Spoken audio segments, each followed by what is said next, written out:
नमस्कार दोस्तों। अभी हमने क्या किया था लास्ट वीडियो में? हमने किया था अपना मियोसिस वन को स्टार्ट किया था, है ना।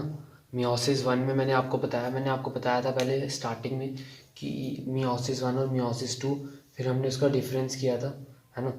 इधर पे prophase one, prophase two, metaphase one, meta, ana, telo, ठीक है। हमने तीनों फेज़ के वन और टू किए थे। उसके बाद बीच में इंटरकाइनेसिस होती है, क्या होती है, ब्रेक होती है, डिस्कस किया था इसके बारे में भी, है ना। तो अब हम आगे बढ़ते हैं, जिसको हम बोलते हैं मियोसिस वन, है ना। अब मियोसिस वन और टू दोनों हैं। अब पहले हम वन को डिस्कस करेंगे क्योंकि वन ज़्यादा डिटेल में है। जो टू है हमारी वो छोटी है, ठीक है, तो उसके बारे में ज़्यादा सोचने की ज़रूरत नहीं पड़ेगी हमको।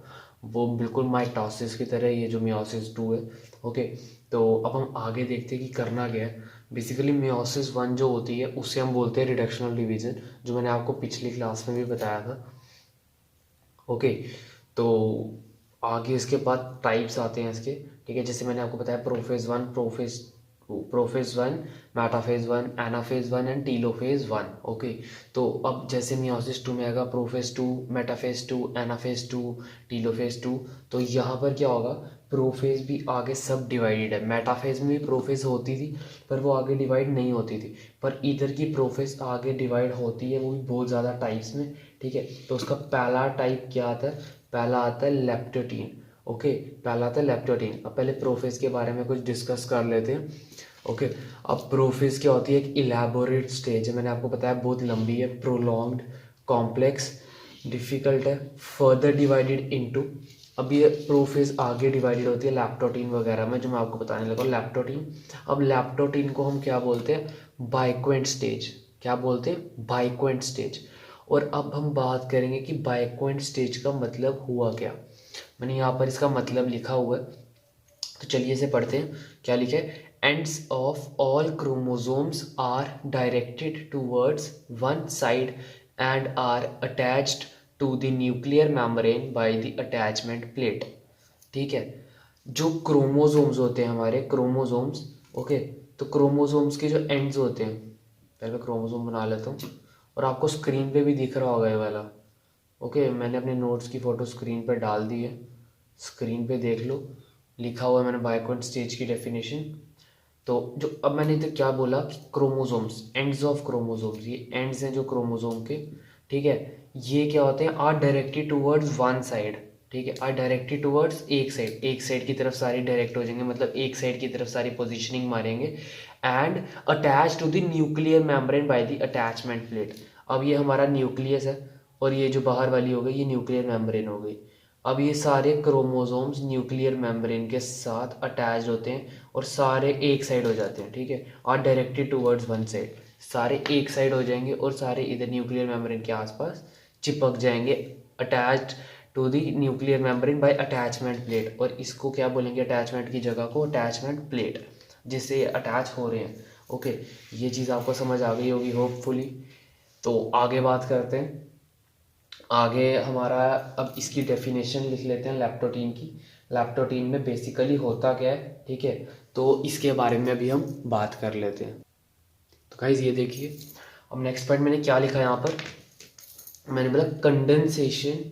Okay, condensation and coiling of chromatin material, ठीक है, और condensation and coiling of chromatin fibers begin during leptotene. Begin during leptotene. क्या मतलब हुआ? Condensation and coiling of chromatic material. Chromatin material है, ठीक है, क्रोमैटिन मटेरियल। अब इनकी कंडेंसेशन होगी, ये ऐसे बन जाएंगे। Okay, condensation of chromatin material begin during leptotene. अब मैंने यहाँ क्या बोला? क्रोमैटिन मटेरियल, क्रोमैटिन मटेरियल क्या करेगा? कंडेंस करेगा यहाँ पर। Okay, condense, chromatic material condense to form chromosomes, ठीक है, condense to form chromosomes and these chromosomes are visible under the light microscope. Okay, क्या बोला मैंने? कि chromatic material condense to form the chromosomes and the chromosomes are visible under the light microscope. समझ में आया है ना? समझ में आ गया ना।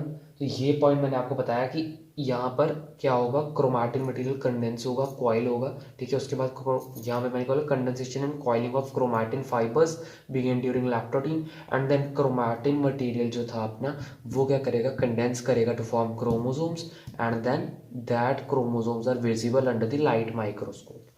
एंड समझ आ गई आपको ये बात। तो अब यहाँ पर हमारा लैक्टोटीन खत्म हुआ, अब हम क्या स्टार्ट करते हैं, जाइगोटीन। हम गाइस देखिए यहाँ पर हमारा जाइगोटीन आ गया। अब मैं क्या बता रहा हूँ आपको, ध्यान से सुनना। स्क्रीन पर सारे आपको ये पॉइंट्स दिख जाएंगे। आप क्या करिए, स्क्रीनशॉट ले लीजिए, और स्क्रीनशॉट लेने के बाद आप उसको अपनी कॉपी में, या जो भी मैंने आपको बताया कॉपी पेन लेके बैठना। तो उस वजह से आप क्या करिए, कॉपी पेन में बाद में लिख लीजिएगा, उसके लिए जगह छोड़ दीजिए। मैं आपको वो सारे पॉइंट्स एक्सप्लेन करता जाऊँगा, ठीक है। अब यहाँ पर क्या लिखा था, सबसे पहला पॉइंट आपको स्क्रीन पर दिख रहा होगा, क्या लिखा है, अ डिप्लॉइड सोमैटिक, हमारा diploid cell contains 2 sets of chromosomes, ठीक है। अब जो हमारा एक डिप्लॉइड सेल होता है, एक डिप्लॉइड सेल, ओके, यहाँ पर हम लिख देते हैं शॉर्ट में diploid cell, okay. Diploid cell के पास क्या होता है, 2 क्रोमोसोम्स होते हैं, 2 क्रोमोसोम्स होते हैं। तो ये देखिए हमारे डिप्लॉइड सेल के पास क्या होता है, 2 क्रोमोसोम्स होते हैं। अब उन 2 क्रोमोसोम में क्या होता है, जो हमारे ये 2 क्रोमोसोम्स होते हैं ना, वो सिमिलर साइज के होते हैं, सिमिलर स्ट्रक्चर के होते हैं, ठीक है। अब ये देखिए, अब जो हमारा क्रोमोसोम है, ये क्रोमोसोम है,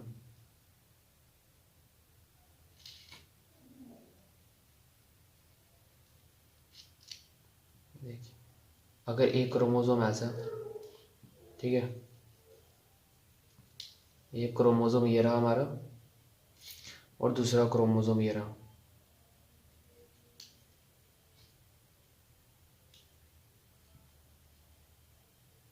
ये देखिए बन गए हमारे 2 क्रोमोसोम्स। अब क्या सीन है यहाँ पर, अगर यहाँ पर ए डैश जीन है, तो यहाँ पर ए डैश हो, ये छोटा ए हो सकता है, ओके। यहाँ ए है, और यहाँ समझ लो कैपिटल ए है, वहाँ कैपिटल ए डैश है, ठीक है। यहाँ ये जीन है, यहाँ आर है, यहाँ कैपिटल आर है। तो चाहे आर है लेकिन है सिमिलर जीन है, ओके। तो यहाँ पर क्या बोला इन्होंने कि जो हमारा डिप्लॉइड सेल होता है उसके अंदर 2 सेट्स ऑफ क्रोमोसोम होते हैं, डिप्लॉइड सेल के अंदर 2 क्रोमोसोम्स होते हैं, और जो ये 2 क्रोमोसोम होते हैं similar in structure and size, therefore they are called, therefore they are called homologous chromosomes। क्या बोलते हैं हम इनको, homologous chromosomes। बात क्लियर हुई, ओके।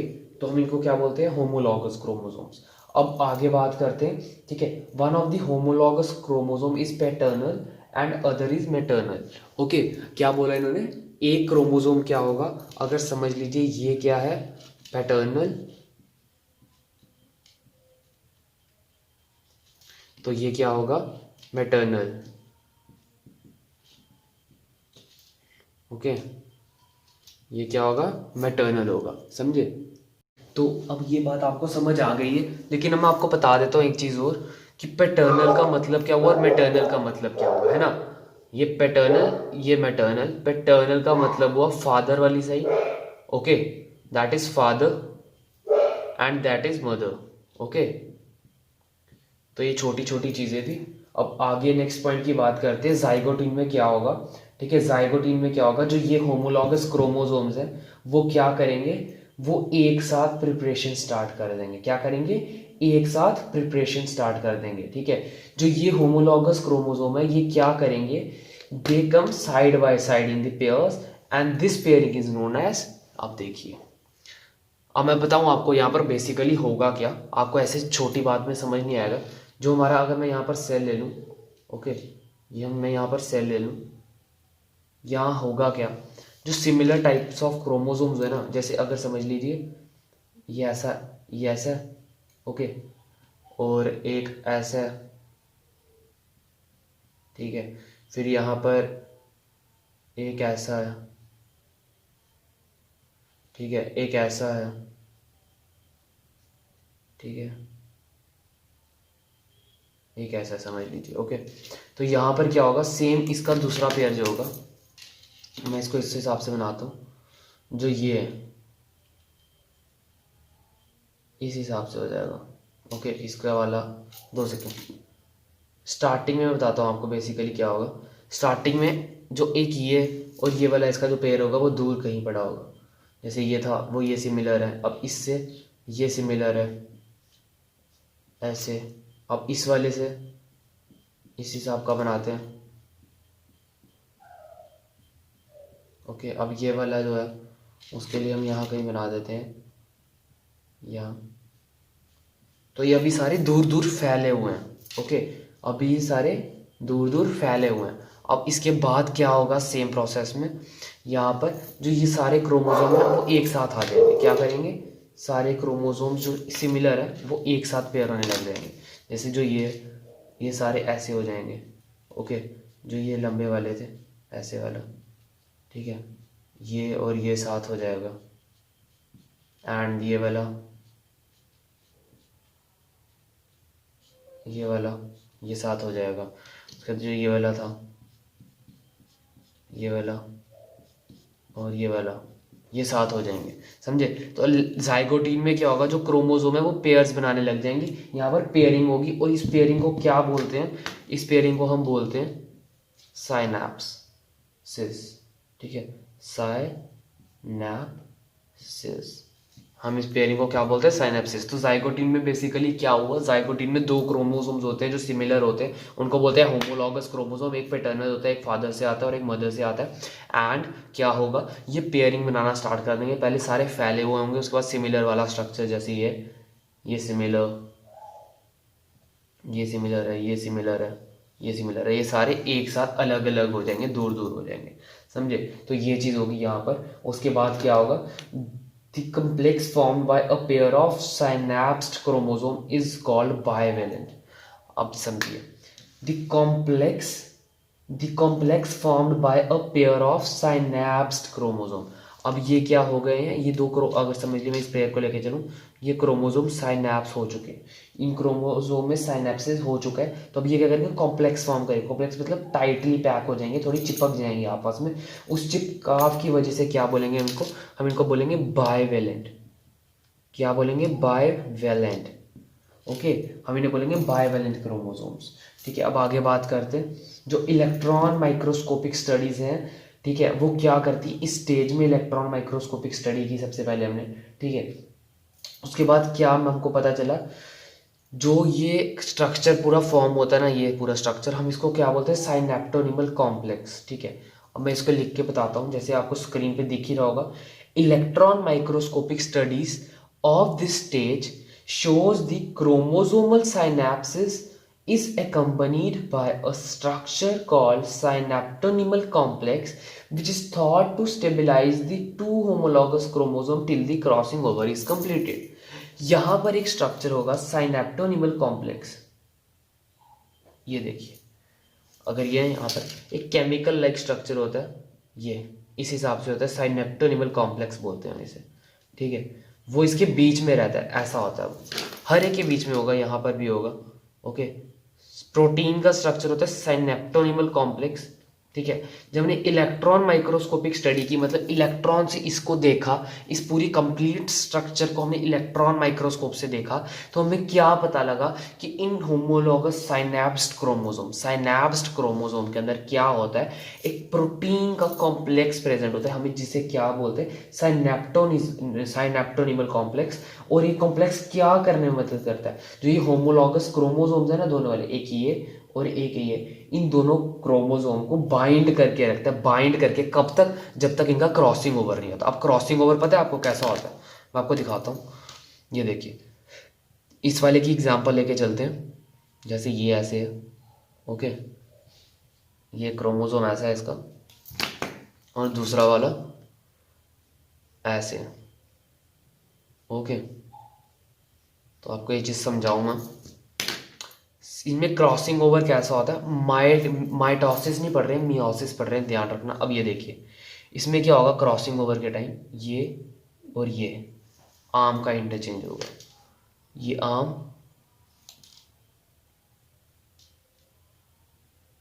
ये ब्लू वाली आर्म यहाँ आ गई, ओके, और ये ब्लैक वाली आर्म यहाँ आ गई।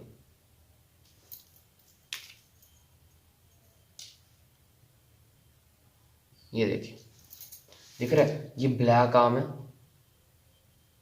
और ये ब्लू वाली आर्म है, ये इंटरचेंज हो गया आपस में। सबसे पहले क्या होता है, ये क्लोज आते हैं ऐसे करके, ऐसे आते हैं, ओके, ऐसे आ जाते हैं, एक आर्म इनकी यहाँ पर अटैच हो जाती है और उसके बाद क्या करती है, वो रिप्लेस कर जाती है, जिसकी वजह से क्या होता है, वेरिएशन आती है। अब हमने क्या बोला आपको, देखिए, जो वेरिएशन आती है, मैंने आपको स्टार्टिंग में जो बताया था, जो वेरिएशन आती है वो किस वजह से आती है, जैसे आप एक्सरेज मारा आपने, ठीक है, ये हमारी सेल था एक, यहाँ आपने एक्सरे मारी, उसकी वजह से क्या हुआ, इसका एक डीएनए में बदलाव आ गया, इस डीएनए में बदलाव आ गया, लेकिन ऐसे बदलाव आने में टाइम लगता है, तो हम क्या करते हैं, मियोसिस करते हैं। मियोसिस करते हैं क्यों, बदलाव लाने के लिए, फॉर चेंजेस, ठीक है। हम जेनेटिकली जो चेंज आने होते हैं किसी ऑर्गेनिज्म में, वो बहुत टाइम टू, मतलब बहुत टाइम लेते हैं, बहुत ज़्यादा टाइम लेते हैं। अगर मेरे यहाँ पर एक सेल है, यहाँ पर एक्सरेज पड़ रही है यहाँ से, और जैसे देखिए यहाँ से एक्सरेज पड़ी, यहाँ पे लाइट पड़ी, और क्या होगा, मेरे एक सेल में जेनेटिक वेरिएशन आ गई। अगर मेरे पास 46 क्रोमोजोम है, सोचिए अचानक से 47 क्रोमोजोम्स हो जाए, या फिर मेरा, अगर समझिए मेरे जीन का स्ट्रक्चर कुछ ऐसा था, ठीक है, अगर मेरा डीएनए ऐसा था और यहाँ पर एक वेरिएशन आ गई, ये देखिए, ये वेरिएशन आ गई, ठीक है। अब ये वेरिएशन अच्छी भी हो सकती है, वेरिएशन बुरी भी हो सकती है, लेकिन मैक्सिमम केसेस में वेरिएशन बुरी होती है, ओके। तो अब लेकिन हाँ, यहाँ पर हमको वेरिएशन लाना ज़रूरी है ऑर्गेनिजम्स में, कहीं केसेस में, ठीक है, और वो इंपॉर्टेंट केसेस है। और उस वेरिएशन को हम कैसे लाते हैं और जल्दी कैसे लाते हैं, जल्दी कैसे लाते हैं, मियोसिस के थ्रू। मियोसिस से क्या होता है, वेरिएशन आती है, ओके। ये पॉइंट क्लियर हुआ, समझ आया। और यहाँ पर आपने देख लिया कि क्रोमोसोम्स कैसे इंटरचेंज होते हैं, आपको साइनेप्टोनिमल कॉम्प्लेक्स पता चल गया, और यहाँ पर वेरिएशन के टाइम पे भी यहाँ पर साइनेप्टोनिमल कॉम्प्लेक्स प्रेजेंट होगा। अब साइनेप्टोनिमल कॉम्प्लेक्स कैसे बनाए, हम इसको थोड़ा ऐसा बना देते हैं, ओके, मिक्स कलर्स के साथ, ओके। ये हमारा साइनेप्टोनिमल कॉम्प्लेक्स फिर भी बीच में प्रेजेंट होगा। समझ आ गई आपको ये बात, क्लियर, ओके। तो आगे बढ़ते हैं, अब यहाँ पर होगा क्या, फिर से मैं आपको बता देता हूँ। हमने ये पढ़ा, paternal maternal mother father, 2 chromosomes होते हैं डिप्लॉइड सेल्स में, यहाँ पहले फैले हुए होते हैं, उसके बाद क्या होता है, पेयरिंग होती है, उन पेयरिंग को क्या बोलते हैं, साइनेप्सिस बोलते हैं। साइनेप्सिस होने के बाद क्या बोलते हैं, अगर ये पास आ जाते हैं, हम इनको बोलते हैं बाइवेलेंट क्रोमोसोम्स हैं। बाइवेलेंट बोलने के बाद हम क्या बोलते हैं, यहाँ पर एक बीच में स्ट्रक्चर प्रेजेंट होते हैं, हम जिस स्ट्रक्चर को क्या बोलते हैं, साइनेप्टोनिमल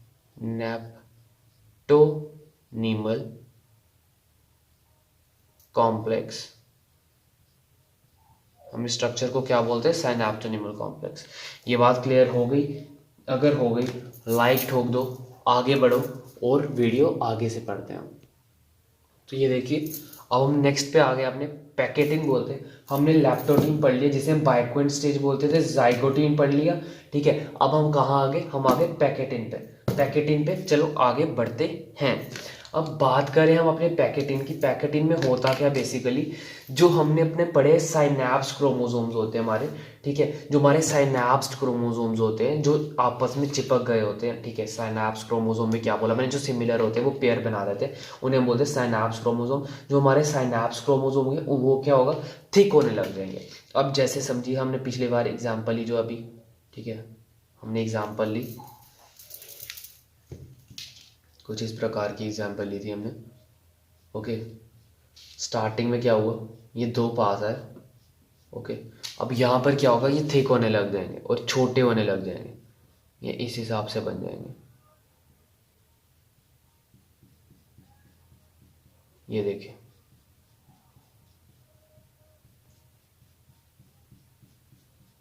ये इस हिसाब का स्ट्रक्चर बनने लग जाएगा यहाँ पर। क्यों, काफ़ी ज़्यादा थिक भी हो गए हैं, और थिक होने के साथ साथ ये शॉर्ट हो गए हैं, ठीक है। यहाँ पर हमारा पैकेटिन में ये चीज़ होती है सबसे पहले, थिकनेस एंड शॉर्टनेस, ऐसे याद करिए, थिकनेस एंड शॉर्टनेस, ठीक है। अब यहाँ पर हम क्या बोल रहे हैं, दी 4 chromatids.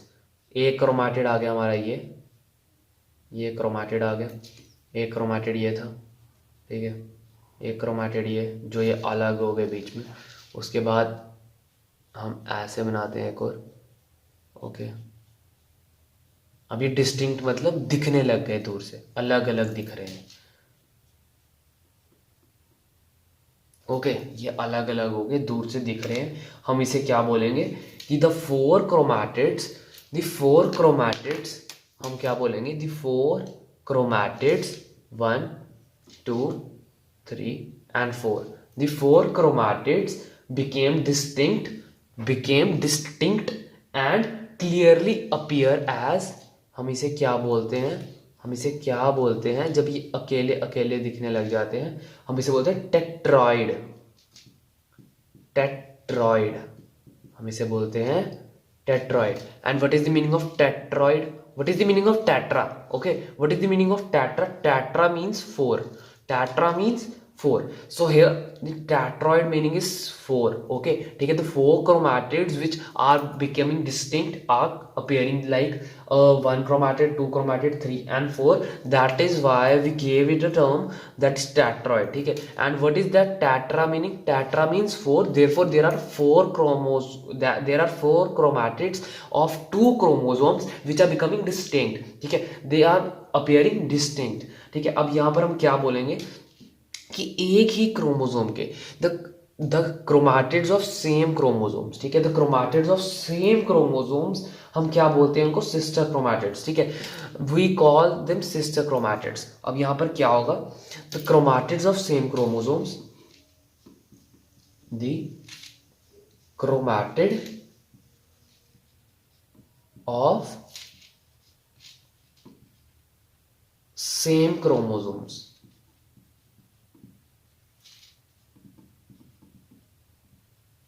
the chromatids of same chromosomes are called sister chromatids,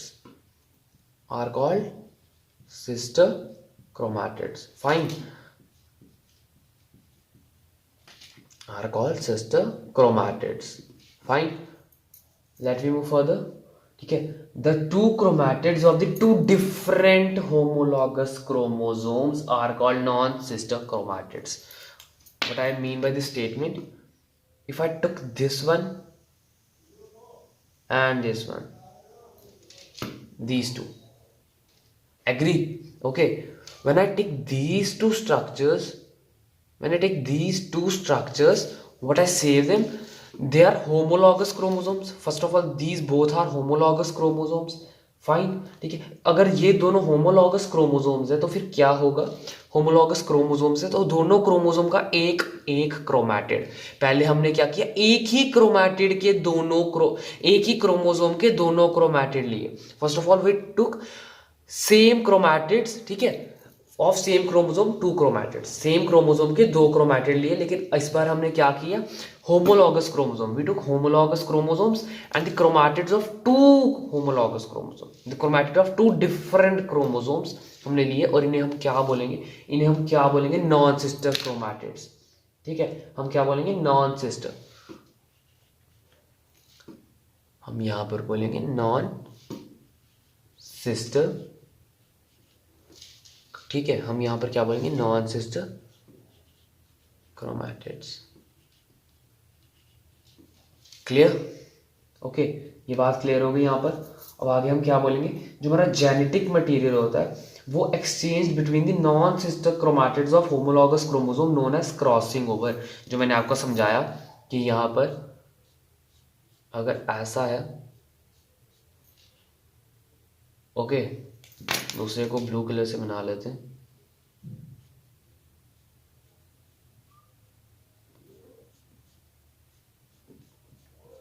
ये देखिए, अब यहां पर क्या होगा, क्रॉसिंग ओवर,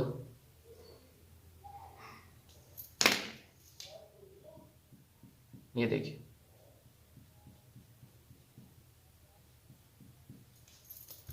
कुछ इस तरह से हमारा क्या होता है, क्रॉसिंग ओवर होता है। तो हमने यहाँ पर क्या स्टेटमेंट दी, the genetic material when exchange between the non sister chromosomes, they are non sister chromosome, this is chromosome number 1, this is chromosome number 2 and these both are non-sister chromosomes, ठीक है, these are non-sister chromosomes। अगर ये दोनों non-sister chromosome है और अगर इनके genetic material में एक्सचेंज आता है, इसका जेनेटिक मटेरियल यहाँ चला जाता है, इसका जेनेटिक मटेरियल यहाँ आ जाता है, तो हम इसे क्या बोलेंगे, बेटा लोग क्या बोलेंगे, जेनेटिक मटेरियल इज एक्सचेंज, और हम इसको बोलेंगे क्रॉसिंग ओवर।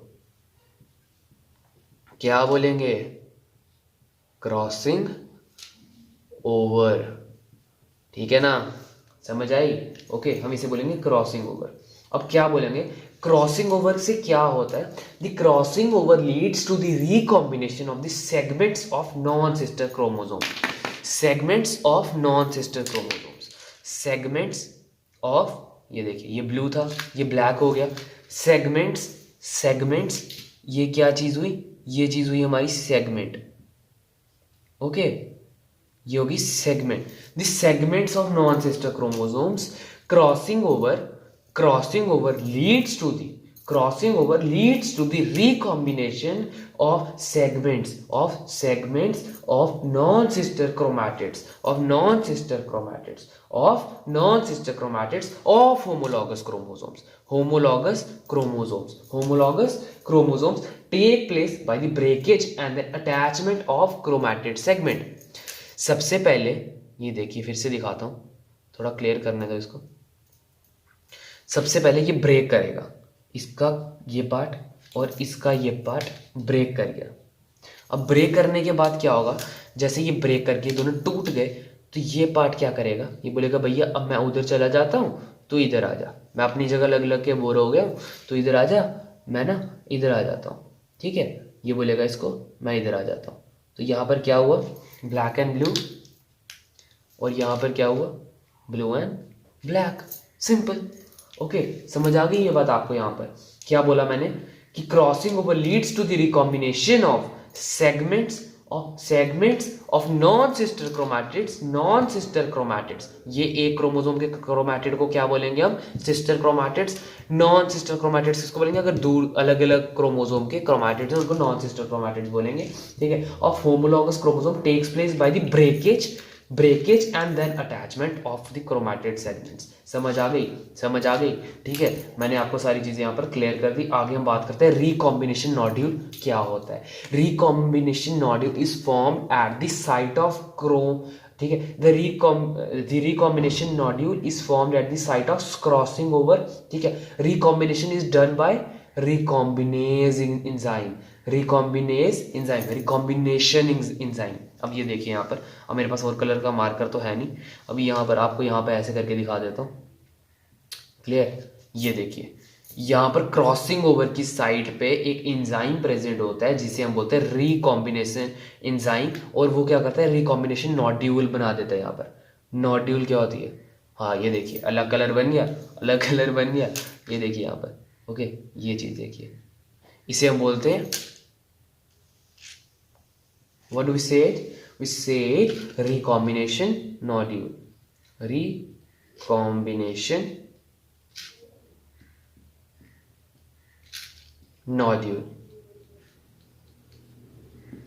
ओके, हम इसे बोलते हैं रिकॉम्बिनेशन नोड्यूल। और यहाँ पर कौन सा एंजाइम प्रेजेंट होता है, एंजाइम कौन सा प्रेजेंट होता है, यहाँ पर एंजाइम प्रेजेंट होता है जिसे बोलते हैं recombinase,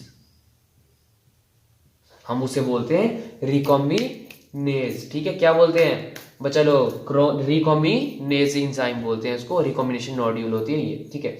by the end of pachytene, इसके एंड के टाइम क्या होगा, ये देखिए, बाय द एंड क्या होगा, the recombination between the homologous chromosomes is complete. Homologous chromosomes के बीच में जो हमारी क्रॉसिंग ओवर होना था, जो हमारा रिकॉम्बिनेशन होता, रिकॉम्बिनेशन क्या हुआ, कॉम्बिनेशन हुआ, ठीक है, बिटवीन दी होमोलॉगस क्रोमोसोम, वो कंप्लीट हो गया। And the two chromatids are linked at the site of chromosomes crossing over. दो क्रोमैटिड के जो अटैच टूटी हुई सेगमेंट थी वो क्या कर गई, दूसरों के साथ चिपक के आपस में उन्होंने रिप्लेस मार दिया और एक दूसरे के साथ लग गई। यहाँ पर बात खत्म। यहाँ पर क्या हो गया हमारा पैकेटिन, यहाँ पर क्या हो गया, यहाँ पर पैकेटिन खत्म हो गया। अब हम क्या करते हैं, थोड़ा सा एक्स्ट्रा पढ़ लेते हैं क्रॉसिंग ओवर के बारे में। क्या पढ़ लेते हैं, क्रॉसिंग ओवर के बारे में थोड़ा एक्स्ट्रा पढ़ लेते हैं।